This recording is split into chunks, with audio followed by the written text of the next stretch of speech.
Hey guys, my name's Ben Howard, and today we're out here at USC Upstate to play around with the discs I got of the Discmania mystery box. If you haven't watched my unbox video, I'd recommend going and checking that out. But just to run through the discs that I got out of it real quick, got the Exosoft Logic that I'm using as my putting putter slash straight throwing putter. Got the Ironstone, which is the P3X, slightly overstable putter.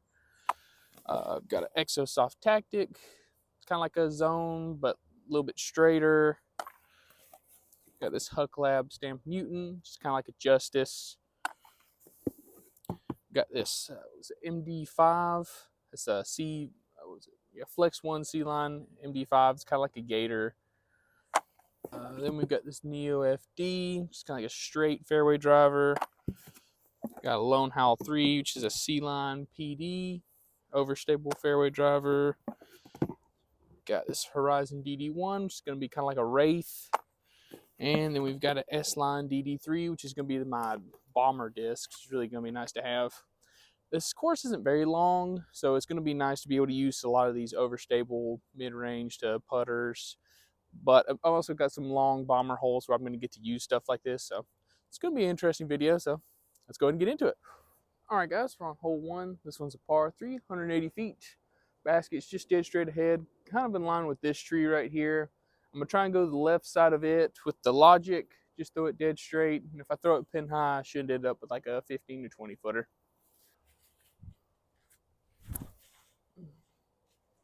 Oh, wow, that's really nice. Okay, stabled out on me, and I think I threw it a little far, so I'll probably be close to like 25 to 30 feet, but still a putt. Okay, so I'm a little bit closer than I was thinking off the tee, but still got a little bit of a gap to hit. Shouldn't be too big of a deal, though.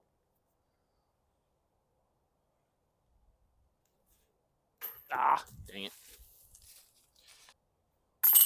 I like this Logic for a putting putter, though. The plastic's really grippy, even in like super cold conditions. All right, guys, we're on hole 2.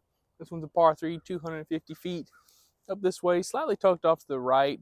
So I'm gonna go with the forehand with the MD5. Just try and pump it out flat, give it some good height.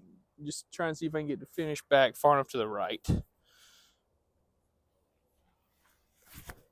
I pulled it. Don't hit that. Oh, dang it. That'll be the approach shot from there.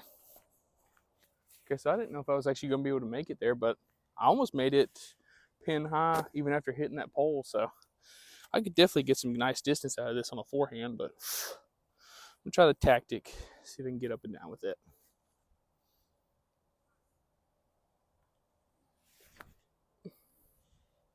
Ooh, okay. It's got a little bit more dump than I was expecting out of it, or at least from what I've heard from people. That's nice, though.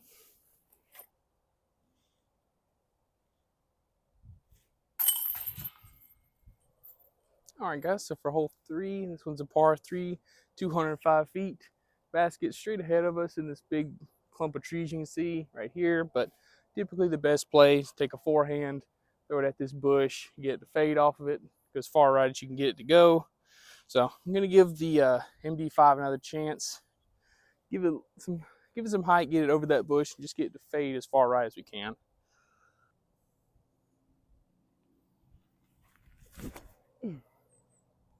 That's really good. Ooh, wow, that dumped really hard. I think that'll be good. I think this hole's a little bit farther than it says on the tee sign, so we just have to wait and see. Okay, so I had the right amount of left to right movement out of my shot, just didn't throw it far enough, which I would have had to try and go through a completely different gap in order to get up there. So not mad at all with my shot. So still got like a 40 footer. Let's go ahead and drain it.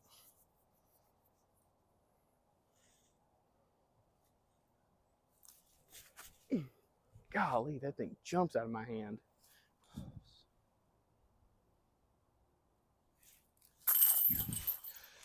I can see why Kyle Klein likes these so much. They're not shallow by any means, but they're shallow compared to a lot of other putters. But they have like a ton of glide, very straight, don't have a lot of overstability to them. So it's a really, really nice putting putter and really nice throwing putter so far. All right, guys, we're on hole 4. This one's a par 3, 250 feet. Basket's just dead straight ahead. Got like a little bit of like a gap you've got to go through. It's not crazy big.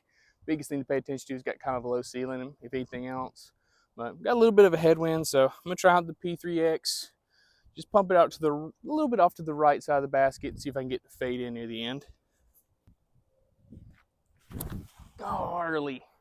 Oh, wow, that is really overstable. Jeez. Okay.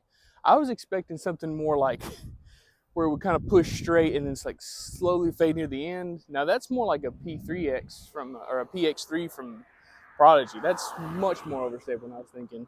That's good to know.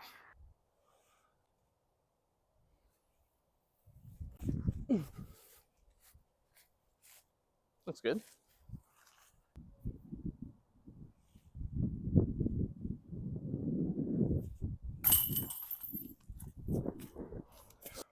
All right, guys, we're on hole 5.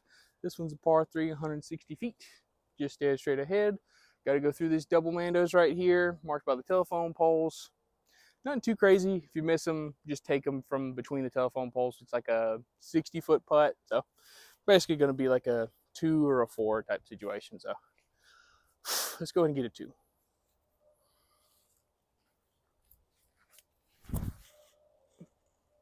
Oh, made the mando though.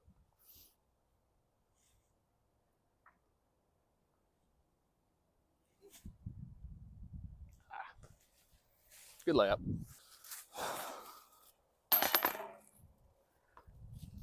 All right, guys, we're on hole 6. This one's a par 3, 260 feet. Basket's up this way, tucked off in the wood line just a little bit, not too much. So I'm going to take the Lone Howl 3, pump it out there on the forehand, kind of between these two telephone poles you can see out here, and just try and get the fade back. Oh, gosh. That stuck to my hand so bad. It's a little bit deeper than I want out of like a forehand disc, so I have to be more careful next time I throw that. Okay, so it honestly might have been a good thing that I did that because as you can see, the basket's only right there. If I would have actually thrown the shot I meant to, I probably would have been good 40, 50 feet long. So got lucky with that, but let's go ahead and get up and down. And with the tactic.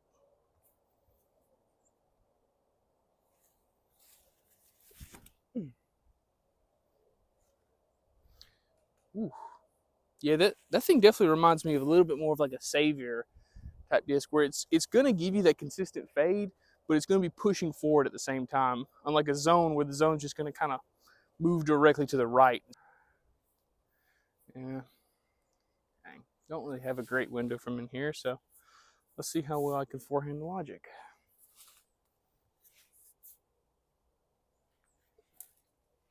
Oh, almost. Dang.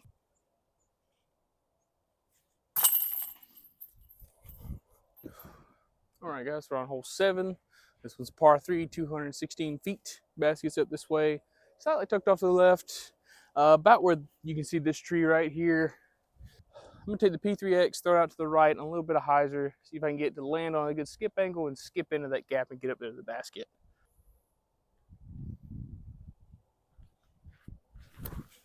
Oh, it's so low. Dang it. Oh, that's perfect, but it was just so low. All right, we still managed somehow to get to like 35 feet or right at circle's edge, so got a putt. Let's go ahead and make it.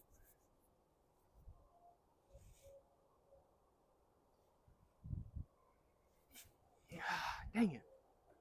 Keep throwing it out to the right thinking it's going to fade for me. It was really not fading for me. All right, guys, we're on hole 8. This one's a par 3, 160 feet. Just right there. Tall grass marks the out of bounds on both sides of the basket, so really got to put this close. So I'm going to go with the Mutant. To the left on a forehand, just try and get a dump into the basket.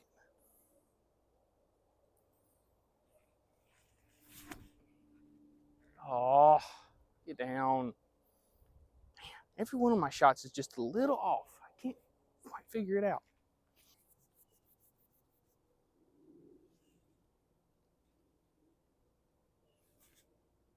Yes, there we go. All right, guys, we're on hole 9. This one's a par 3, 190 feet. Basket's down this way, tucked off to the left. On this shot, I'm going to try and take the MD5, throw it out just straight, get it to fade, past this telephone pole, go behind it, just get as far left as I can without pushing too far straight. You can easily penetrate into the rough, and it's pretty bad back there, so try not to do that. But see what we can do. Good grief. I am not playing well today. Whew.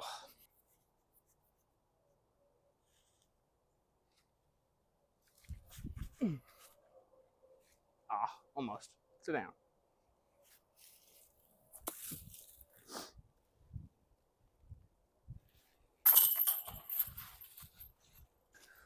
All right, guys, I finished up the front 9 out here.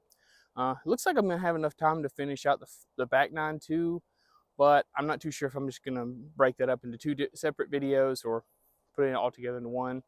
Y'all will know at this point, but yeah, just it's one of those things where I'm just getting in my own head, not focusing on my actual shot, what I want to throw. I'm focusing on something else, like I'm thinking about the wind or something else when all my discs are overstable. So I don't know why I'm thinking about the wind, stuff like that. But yeah, back 9 gonna be a lot more focused, a lot more confident, trying to think through my shots, and I'm gonna have a goal for that. I'm gonna try and shoot to where I'm 4 under, so I'm gonna be 5 under in the back 9, which is very, very doable.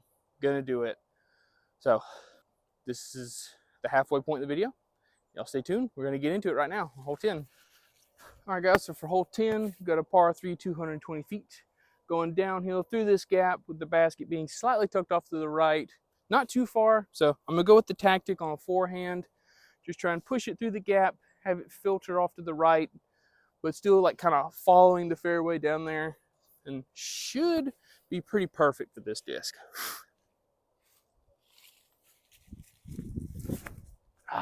Turned it over just a little bit. Yeah, I tend to do that, just kind of, what do you call that? Rolling your wrist just a little bit. Okay, so actually in an okay spot. I have an open jump putt up there. Just gotta be careful because I gotta kind of get this to bend from right to left halfway through the flight. See what we can do.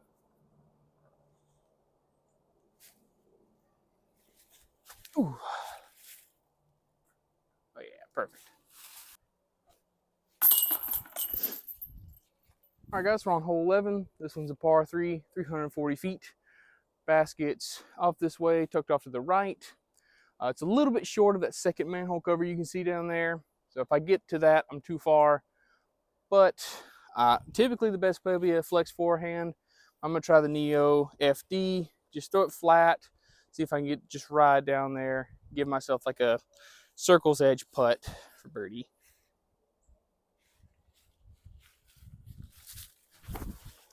Dang it. Oh, it's flippy too.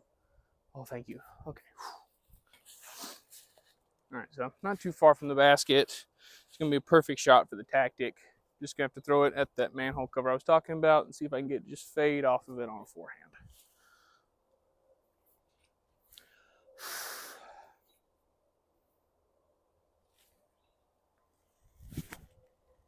Dang it, I keep turning that over just a little bit. I think doesn't have the stability to fight out of something. Just a touch of anhyzer.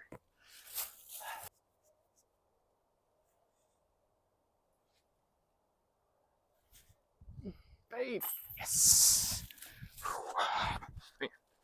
There's one thing you can take from this video is that the Logic is a really nice putter. All right, guys, we're on hole 12. This one's a par 3, 200 feet, slightly tucked off to the right up here. Biggest thing to pay attention to is we're going way uphill, so got to be really careful with this shot. I'm going to go with the Logic, just see if I can give it a good amount of height and a touch of anhyzer, see if it'll kind of hold that angle and kind of flatten out near the end, or if it'll just kind of push straight. Either way, it's fine.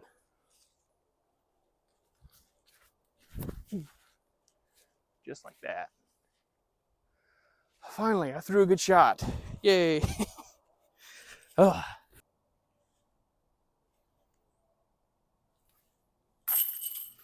There we go. I think this might just turn into a Logic only round, since apparently this is the only disc I can throw good out of all of these. All right, guys, so on hole 13. This one's a par 3, 230 feet. But this one's a lot farther than it looks, just because we're going gradually uphill the whole way. with the basket being up here just under this tree. It's a little bit short of it, a little bit to the right of it. So either want to throw like a really flippy roller or like a low skipping forehand. So I think I'm going to try that with either the DD3 or the DD1. I'll figure that out in just a second. All right, so I'm going to go with the DD3. Just give it a little bit of hyzer out of the hand on forehand. See if we can get it to skip up to the basket.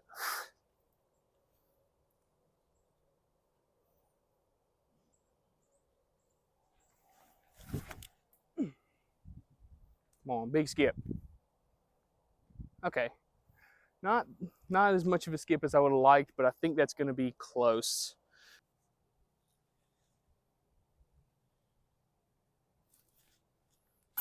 Oh, thank you. Whew. All right, guys, we're on hole 14. This one's a par 3, 250 feet. Just straight ahead, tucked into this group of trees you can see straight in front of us. Typically, the best place to do something out to the right that's a little overstable. Trying to get to finish back to the left without having it finish too far, because there's like a wall of trees you can kind of see on this left side. Or if you get behind them, you could be like 15 feet from the basket and have no putt.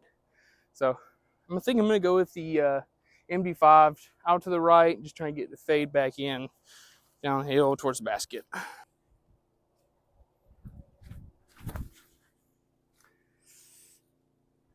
think that's going to be good. I can't tell what kind of ground action I got. I believe I would have got like a forward like skip that would kind of finish off to the left. So should have a putt, but we'll see. Well, I did exactly what I said I didn't want to do, which is end up too far left where I'm down here and have to putt through this wall of trees, which luckily I've got this little gap over here to the left. So see if I can make it through there. Sorry if I'm blocking the angle, but I'll move after I putt.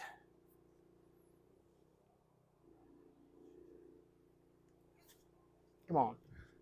Oh, dang. Hit it right in the line. Just didn't give it enough power.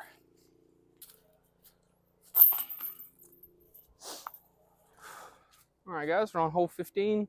This one's a par 3, 230 feet. Basket's just straight ahead down here. But from the tee pad, you're going to have to throw something out to the right that'll kind of fade in. So I think I'm going to go with the PX or P3X. Let's see. So if I want to meet my goal, I'm going to have to birdie 3 of the next 4 holes, which is very doable, but this is one of them I'm going to need to get. So let's go and get it.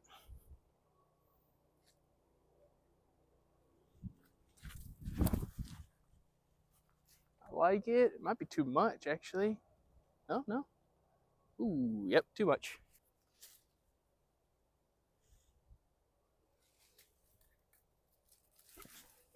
Too low. Dang. There's a perfect line on it. Just too low. All right, guys, we're on hole 16. This one's a par 3, 190 feet. Just dead straight ahead. Instead of trying to go straight at the basket, I'm going to go with probably, I'm trying to decide if I'm going to go MD5. I think, yeah, I'm going to go MD5 through this left gap you can see over here. Just trying to push it through there. Just have it finish back to the right. Because it's really not too difficult to get the actual distance, even though it is kind of uphill. But just going to have to hit my line in order to get up there.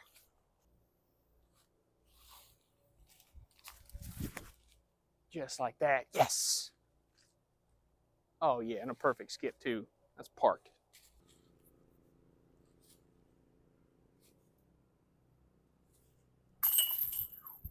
Go. All right, guys, we're on hole 17. This one's a par 3, 380 feet, just straight ahead. It's behind this middle tree. You can see these 3 trees straight ahead of us. So you can either try and throw something just dead straight at it, or you can go out to the right, try and go behind the trees and then fade in behind them.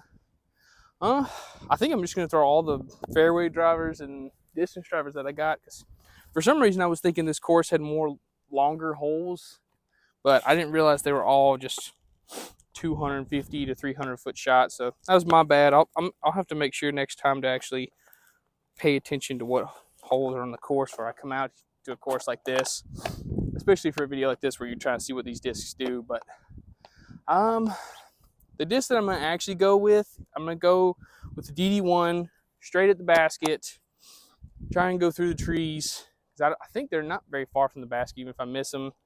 We do have a little bit of a headwind, so just, that's why I want to just go straight at it, because even if this does turn over a little bit, it should still be fine.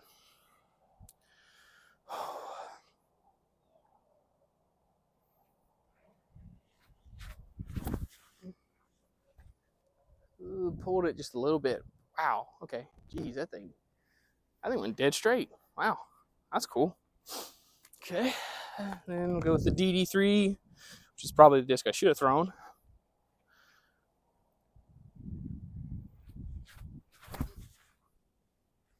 It turned a little bit too. Huh. You wouldn't think that wind would be affecting it that much, considering the hill's like right there. So even though the headwind's coming this way, it should just kind of get, once it gets under that hill, it should be fine. All right, Lone Howl 3. This might be the disc that I should have thrown.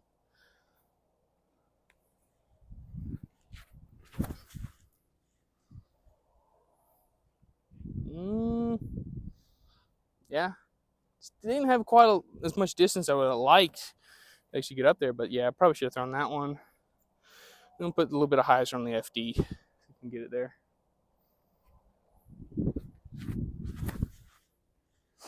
Woo! Skip left. Oh, yeah, should have done that apparently. Dang.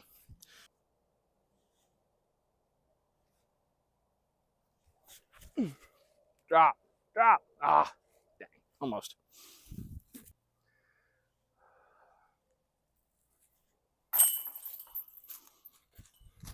All right, guys, we're on hole 18. It's the final hole of the video.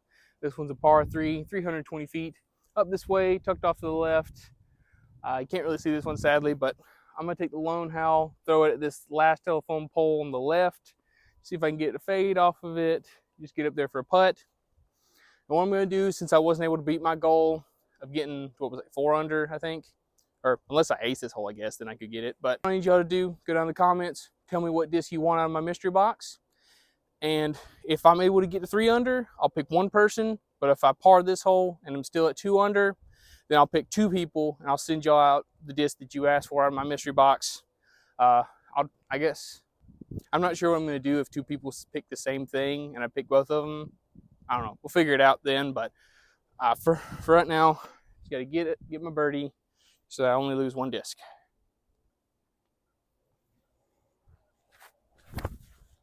I pulled it. Get a big skip. Ugh, that wasn't great. All right. Come on. Give it the height. Get it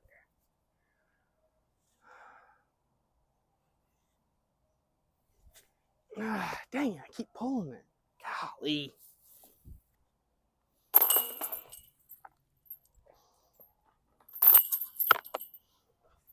All right, guys, to finish up a round out here. So wasn't able to get the birdie. So I'm gonna be giving away 2 discs. So y'all go down in the comments. Let me know what disc you want. At the end of the video, I'm gonna throw all the discs one more time from here to the 17s basket, just to kind of show them off one more time and just kind of give another good example for some of them that I didn't get to throw quite as much. But before we get into that, I do want to just give a quick review for all the discs and do a quick course review since I haven't played this course on the channel before, at least. The Lone Howl is nice just because it's reliably overstable. So you can tell it doesn't have a ton of glide, but it's nice for that like 9-speed area where you just want something that you can throw hard, committed, and know it's going to give you a nice amount of distance, but ultimately fade out pretty hard. Logic was probably my favorite disc out of all of them today. Don't know why, but like this just feels good in the hand. Just always had clean releases with it, putting and throwing it. So I definitely am curious to try this out in some other plastics and see how this works out. Definitely have to try that some more. That's probably the disc I recommend the most out of all of these. The Tactic was pretty cool. It's like I said, it's kind of like the Savior, where it just doesn't have any bite to it. So it's kind of nice if you're looking for like a beat-in overstable approach disc, but you have to be looking for just something really particular for this to work for you. MD5 was one of my favorites too. Like just a nice, reliable, overstable mid-range. It's going to give you that like almost mid-range distance, not quite as much as you get out of like a glidey mid-range, but it's going to give you like the same distance you would get out of like a glidey putter while still being a nice, reliable, overstable mid-range. I was surprised to see how well it worked out for my forehand. So really looking forward to throwing that some more. Mutant, I mean, Mutant's a mutant. It's overstable as crap. It's gonna fight out of any angle you put it on. It's just gonna get down. It's just a nice, reliable Justice type disc. The Ironstone, the PX3, it's pretty, or P3X. This thing's pretty nice. I like how overstable it is. I always like putters that feel like putters that are, like have like rounded rims and stuff that but are reliably overstable like this one is. So if I get to keep this one, I'll probably put this in my bag because I like how low profile it is. Like I said, it's really shallow, surprisingly, because a lot of times these overstable putters are like kind of deep. But really like the hand feel of that one. Definitely looking forward to using that some more. Oh yeah, what's this? The DD1. This one's cool. I definitely want to throw it again in the field and see how it flies. But probably the most comfortable distance driver I've felt in a while. Got a nice dome to it. Just definitely feels like kind of like that Grace Wraith kind of area where it's just going to be like a really nice bomber disc that's not really going to want to move a lot from right to left or left to right. FD, this thing was pretty cool. Like I said in my unboxing video, I haven't really thrown a lot of FDs, so this thing's really nice. Because I think the one I had was like a C-line one that was Innova made, and it was like really overstable for me. And that was like right after I first started, so like I had no idea what I was doing. So it's nice to have one that actually flies like they're meant to, where I can give this some hyzer, it's gonna pop up to flat and just ride just dead straight. And then the DD3, this thing's bombs. As you could tell on that last hole, this thing bombs. So I'm really looking forward to throwing this out here in the field. This one but I like how this one compares to that DD1 because you can kind of tell they both had like that same initial flight, but I feel like this one's going to give you that little bit extra distance and give you that little bit of extra like movement in the air. And then when it comes to the course, I really like this course a lot, but this one reminds me a lot of Century, where you can play this course really quick, but a lot of the tee shots are really tricky, require a good amount of touch, a good amount of angle control, and a good amount of like just overall accuracy, even though a lot of the holes aren't, but like right in that 200 to 250 foot range. So this is a nice one to come out if you're trying to work on your putter, mid-range, like accuracy game. And it's nice too because you've got some of these like later holes like 17 where you've got some holes where you can kind of open up, throw some bigger shots. Nothing. And the nice thing too is I don't really have a complaint about this course at all. The tee pads are a little small, but like I said, it's a 250 foot course, so you really don't need a lot of room to run up. And even on like 17 where you don't have a ton of space, you have enough space to where you can manage it. So it's whatever. But I definitely really I really do like the design of this course. Really fun. Just that nice kind of course where it's like you want to get around it in an hour, you just run out here and do it real quick. So I could highly recommend this course if you haven't tried it out. But all right, so that's everything. I'm gonna go ahead and throw these out in the field. But thank y'all so much for watching. Please like, subscribe, and y'all have a good one.